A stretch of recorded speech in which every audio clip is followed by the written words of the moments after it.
my song. Let's sing it. It's gonna be fucking awesome.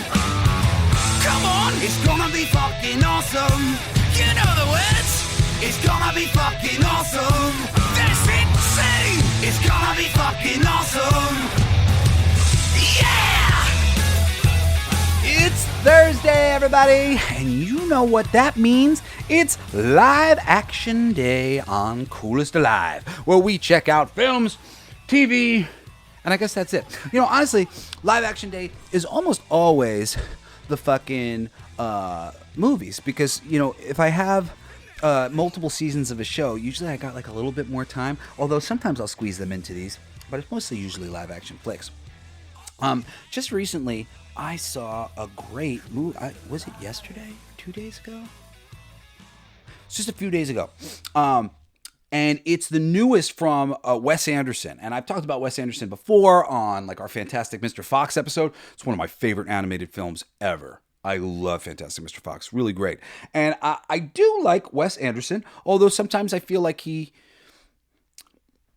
don't know. Sometimes he doesn't necessarily appeal to me. Sometimes I feel like he's like being kind of too clever, and it's not coming across for me. So whenever I put on a Wes Anderson movie, it's kind of like I'm flipping a coin. Either he's going to get into a energetic ballpark that I feel good about, and I'm going to, you know, start chuckling, and because there's always great actors and the movies are always made pretty good. But it's either going to be, oh, okay, and I enter into a relationship with the movie and just, you know, I'm glad I was there. Or sometimes I just kind of lose interest. It just doesn't, and I usually know within the first like 15 minutes or whatever of his movies. And I'll be like, it's just not connecting with me. In this case, though, it totally connected with me. I am a big Benicio del Toro fan from back in the Usual Suspects days, you know, when I first ever saw him. I think he's just so charming. You know, I like Frankie, what is it, Frankie Four Fingers? What do they call him in fucking Snatch? He's always such a charmer for me. And this movie in particular, I just really, really love the part for him. And it's funny because, you know, Wes Anderson, his style is consistent, and, you know, this definitely feels like a Wes Anderson movie, is I guess what I'm trying to say. But I kind of feel like it's never worked so good.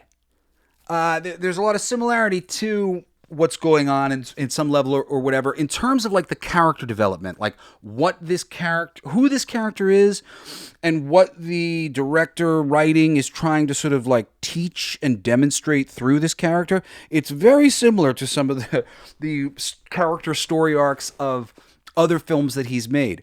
But Benicio del Toro's take on it is just really excellent.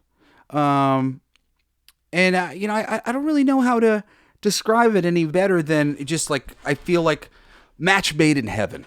Benicio del Toro and Wes Anderson, stylistically, performance-wise, both like, you know, coloring and editing and like everything about what is going on here really complements itself in a great way. And the backup to the kind of number 2 leading man is Michael Cera, and he's interesting and great, and he's a little bit, I don't know, unique to typical Wes Anderson stuff. I really, it's funny, I really feel like so stupid talking about it, or so far I do, because I really liked it, and at the same time I'm like having trouble kind of putting my finger on like exactly what I want to say about it, other than I really liked it. It charmed the fuck out of me. Oh, whatever. I'll tell you what's going on in this week on the show, and then when I come back, and we'll talk about it a little bit more, and I'll talk about the plot and get some of these things going, and I'm sure the words will start coming out of my face a little bit easier. On Monday, we covered one of my favorite soundtracks to a film ever, and it just so happens I was the music supervisor on this soundtrack. I picked 90% of the music. If you like 90s metal, classic metal, new metal, industrial, from 2000s and 90s, the Strangeland original motion picture soundtrack. Oh, dude, it is so good. You will love it. That was Monday's show. Tuesday for animation. Tuesday we did One Punch Man Season 1. It's based on a manga. It's an anime cartoon. It's great. Me and my son started watching it a while back, and I kind of forgot about it. And he just has gotten into it and wanted to catch up with me, so he's been making me watch it. And well, not really making me, because I loved it. I really did like it. I just needed to commit to it, and it is great. Talked all about that on Tuesday. Wednesday, we talked about The Other Dead, made by one of my great friends, Digger Mesh. He's one of the most talented people on planet Earth, and that book is great. So simple. Really hard to even fuck that one up, because it's just such a great, simple concept, and they got a great artist, so many great page turns. If you're a zombie fan, it's Zombie Animals. As simple as you get. Go enjoy The Other Dead from IDW. And then, of course, today we've got Live Action Day, so we'll be talking some more about the Phoenician Scheme in just a second. But tomorrow, I'm coming back with my second coverage of a YouTube channel. I think there's a lot of great YouTubers out there who are doing some great shit right now. I mean, really doing God's work in the age of Epstein and all the information that's been coming out. The people who are good researchers and reliable, sincere people who are able to gather this information together and make long-form YouTube content and stuff like that, so that we can really get to the bottom of some of these issues. It's so important to have people like that. And there's a channel called That Surprise Witness, and I love the lady who runs the channel. She's been really doing some good work in the world and bringing a lot of things to light. And just like The Mind Unveiled, who's been doing a series of Epstein-related sort of things, but really looking at this stuff better and deeper than a lot of other people are. Highly recommend this lady's channel. So join me on Friday, and we'll talk about that. Saturday, we are going to probably be talking about the winner of this past yesterday's Oscars. Or actually, no. When is the Oscars now? A couple days ago now. But the winner is One Battle After Another. And I did an episode on One Battle After Another like 5-6 months ago now, where I called it. I said it was going to be chosen, and I spoke about some of the reasons why, and this weekend I got some work to do to really do the episode that I'd like to do, because there's just some information that needs to be revealed and sort of framed properly so you understand what's going on and how I was able to call that they were going to position that movie like they did. It's a crazy conversation. But anyway, Sunday is awesome. I did a great episode on the Gnostics. That's my show on Sunday, Everything They Don't Want You to Know, right? So I do 6 days a week here, and then I do my 7th day every Sunday is Everything They Don't Want You to Know, which is all esoteric wisdom, conspiracy stuff. This past weekend, it was on the Gnostics. Very, very mind-blowing episode of the show. And of course, back monthly is my music show, All Your Favorite Bands Suck. I just brought one of my favorite modern artists, Grandson, to the forefront of your attention. It's a great episode going through his entire catalog, worth listening to. Following that up soon with The Black Keys, another favorite of mine. I'm Jesse Blaze Snider. My email is jbs@blacklightdistrict.studio. If you ever want to email me, you ever want to recommend anything to me, I always like a great recommendation, or just tell me I suck or tell me I'm awesome. Like, I'm there. And blacklightdistrict.studio, that's my company. We make boutique music, boutique comic books, and it's all free on our website, blacklightdistrict.studio. Go listen to some free music. Listen to the comic book and album Blacklight District 6 Issues, which has 6 short comic books that have the lyrics and 6 songs that you listen to the song and you follow along with the lyrics, and it tells a whole story. That's one of the things that you can go check out for free at blacklightdistrict.studio. That came out through Image Comics in 2016, and now it's free for everybody to listen and to read. So if you get a chance, go over there, explore the stuff that we have over at blacklightdistrict.studio. I don't need to do anything else for housekeeping purposes except tell you I love you. Thank you so much for listening to my show. It's because of people like you who have decided that, you like me and you like listening to the stuff that I have to say and getting my recommendations, that I've got like a new Jesse 3.0 career as a podcaster, and still doing all the other things that I like to do. So thank you so much for putting me here and helping to give my voice added reach, and sharing the show and commenting and liking and doing all the things that help us to propagate the show, because it's getting bigger and it's getting bigger and it's getting bigger, and it's all because of you guys. All right. So now that we got to reframe all the stuff that is going on this week and get you guys excited, let's get into some of the details about the Phoenician Scheme, which will help me to just figure out how I want to express some of these ideas, because it made me feel so many different things. This came out last year, 2025.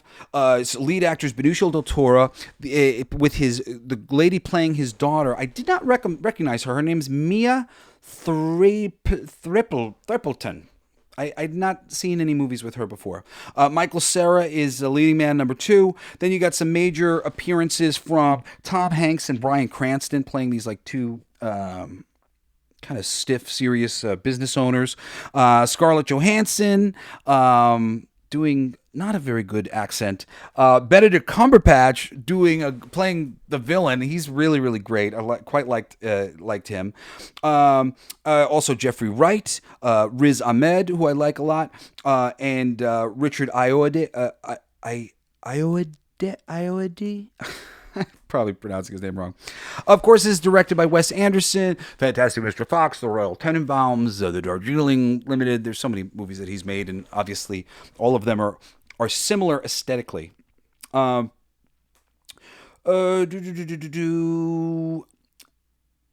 was a $30 million budget. Its worldwide gross was $40.2 million, and I'm sure it's made more since then. He generally makes these movies inexpensively. And they're artful and cool, and then he has success, and they keep funding more of his movies. Really, this method of making things that are good and relatively inexpensive is the way to go in Hollywood, like across the board. It's a stylized espionage black comedy thriller in the vein of anything you might have seen Wes Anderson do before, both stylistically, energetically, everything. It focuses on a wealthy European businessman played by Benicio del Toro and his nun daughter. It's essentially, this guy is a piece of crap. He's, it's made the joke in the movie that he's had like 15 wives or something like that, and they're all dead, and he's got like 10 kids. They're all sons, and then he's got a daughter who he, I don't want to spoil everything because it kind of like comes out in interesting ways, but ultimately she ended up in a convent. And this was in some way him sort of loving her from afar and caring about her from afar. And he believes that he's dying. There's like this whole corporate espionage sort of thing that's like going against him. They keep trying to kill him, and he keeps surviving.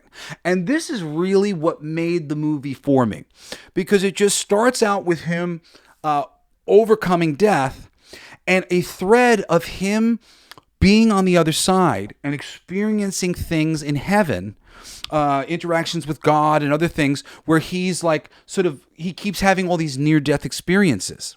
And it's very casual.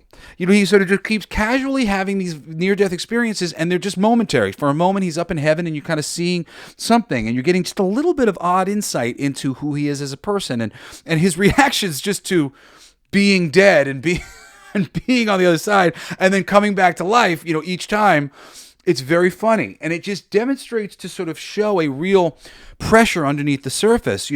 Like he keeps almost dying, and he's trying to get his life in order before that really happens. And it's really just a lovely device within the storytelling apparatus, and even his daughter being a nun, and him really adjusting to her. He's in, as played by Benicio del Toro, he's in like this hidden spiral. He knows his time is running out, and he needs to get a whole bunch of things done and going in the right direction before he does. But he's not a man who fears anything, or he's not a man to panic. He's this very together individual who gets things done because that's what he does. That's who he is. And the energy that it creates of just like, because right from the beginning, it's going to open with him nearly being killed. And then it just keeps occurring. It's like ongoing, and it's kind of so casual in its consistent presentation of, oh, here's another chance for him to almost die, and but he's okay, he's back, and and just the little things that it uses heaven and God and like this experience to say about him. It's just a lot of it's very subtle, but it drives the whole flick. And there's certain moments, and I don't know, like I said, like I always say, I don't really like to spoil a good movie. So without giving away too much, even though this is something that I would normally not necessarily spoil, but it's very interesting. Or maybe I'll just say it like this. His character begins to transform, ultimately to want to be more like his daughter, who's a nun, as he's having these brief, constant interactions with the other side, these brief near-death experiences. And there's a certain point in time where he actually reveals that he's been having these near-death experiences like out loud. And it's kind of funny because until it's acknowledged, it's just like this thing that you're kind of experiencing with him, and you don't know exactly like if he's remembering or anything. And like when he just starts saying it, you're like, it like pulls it all together. You're like, wow, it's like, imagine you were having this experience and you were getting just constant sort of like, game over, you're in heaven, it's done. Oh wait, no, you're back, you got another chance. Oh, okay, it's done again. Oh wait, another chance. And just with the character being so driven and like, I wish I had the proper words to, like, I want to call it like Wes Anderson like characters. They always tend to be very like hardworking, very focused, very driven. And he's just a very typical Wes Anderson driven patriarchal force who is fundamentally good, but sort of misguided in like the capitalistic kind of nature of their upbringing and understanding of the world, the way they're interacting with the world. Of course, this continues Wes Anderson's signature film style, symmetrical framing that he loves, and his pastel color palettes and large ensemble casts, shot on 35 millimeter film with unusual 1.51 aspect ratio. It's really an interesting, granted, once you've seen one Wes Anderson film, it's like, oh yeah, I know that thing. But to have a man who's been, working within that style this long and always sort of managing to tell a different type of story, but through that same lens, I really like. You gotta fucking shout out to Wes Anderson for being unique in that way, For those of you who haven't, I'm just like a bonus. I'm just gonna give you really quick recommendation for a bunch of fucking Wes Anderson movies. Bottle Rocket from 1993, which was his first one that kind of blew him up a little bit. The Wilson brothers are in that movie, or are they both? Is it Owen and Luke? Yeah, Owen and Luke are in Bottle Rocket.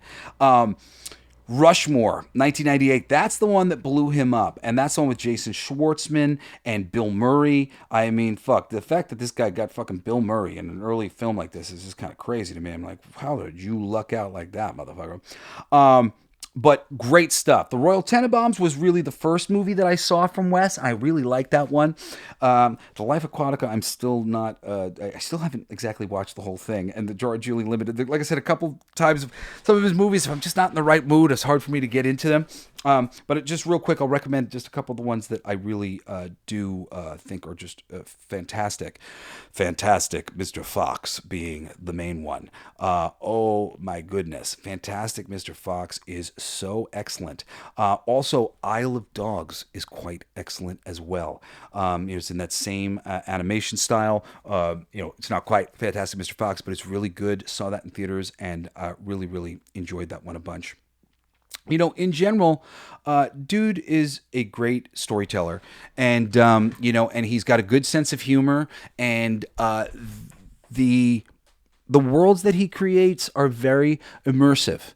And this one actually feels slightly simpler than a lot of the other Wes Anderson movies, and I think it benefits from that simplicity immensely. Fantastic Mr. Fox has a similar kind of thing where it's a very similar premise, simple premise based on the children's books, and this is just really anchored. Just there's three main characters. There's dude, Benicio del Toro, his nun daughter, and then his assistant guy who's like hanging out. And they'll go and they'll interact with different people throughout the movie, but just with those three just kind of always on screen and revolving around them, it feels intimate in a great way. And they have really good chemistry with one another. Benicio del Toro and his daughter are just really great. And Michael Cera is quite funny here. He's really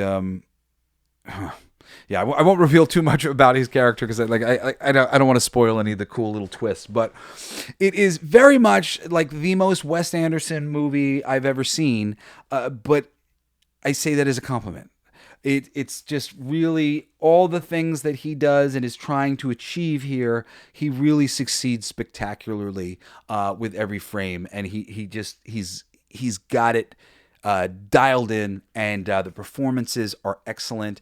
And I was not only chuckling and engaged throughout, but I was very invested in him learning something and him coming through this on the other side, him and his daughter transforming, feeling good about the whole thing, despite the fact that he's maybe not the best dude in the world.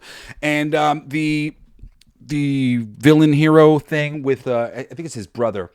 It's played by fucking dude. His brother played by dude. Cumberbatch.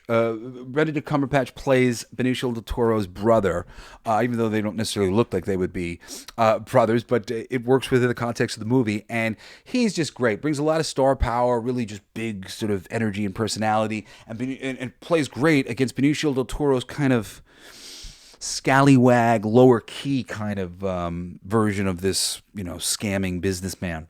I was really pleasantly surprised by it.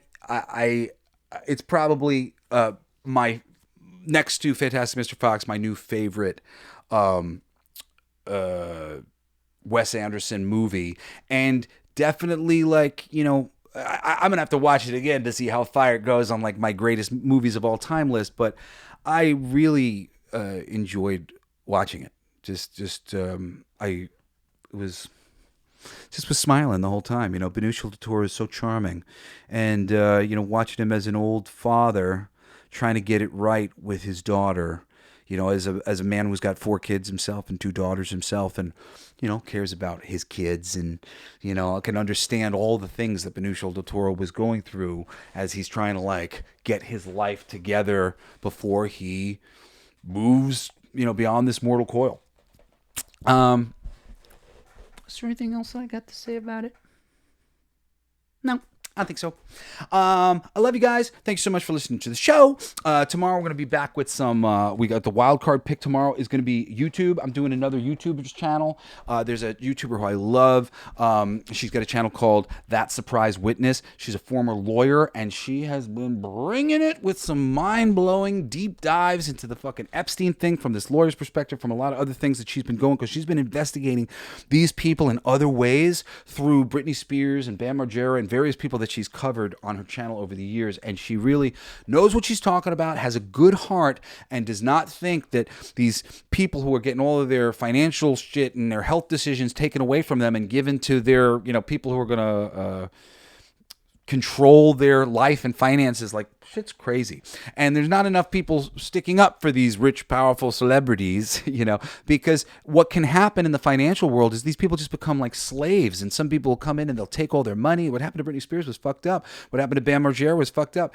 But most people don't know, because it's the these other people who are getting to basically tell the story to everybody about what's going on. And what's really going on is crazy. And from her researching all those things and being a part of that scene for a long time, she has just connected a whole bunch of dots with the Epstein stuff very, very quickly, and has been laying so much stuff out on her channel. And whenever I find somebody who's really trustworthy and sincere, that's what I'm looking for when it comes to my news people and my research people. I want people who are sincere, who have good hearts, and and are smart enough to really dive deep and take a good look at these issues. And she's one of those people. So I hope you'll join me tomorrow when I come back to talk about That Surprise Witness on a fucking awesome episode of The Coolest Alive. Love you guys. Peace out.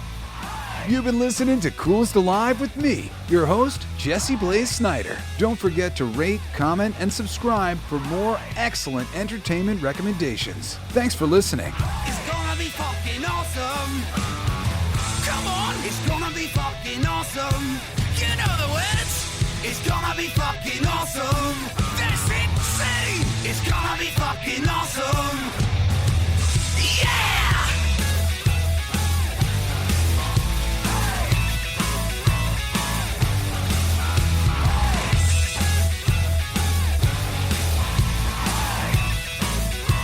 It's my favorite part.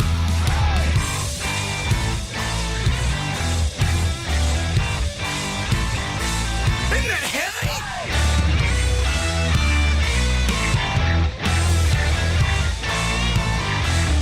I played that. It's gonna be fucking awesome. Coolest alive. It's gonna be fucking awesome. Stay with your tribe. It's gonna be fucking awesome. Revenge of the geeks. It's gonna be fucking awesome. Week after weeks. It's gonna be fucking awesome. Laughing with you. It's gonna be fucking awesome. And crying sometimes too. It's gonna be fucking awesome. Spelling it out. It's gonna be fucking awesome. Making you shout.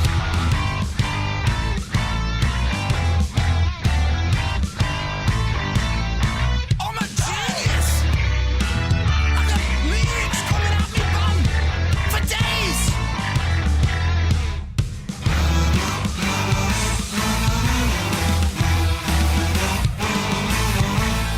You like that? It's a kazoo solo.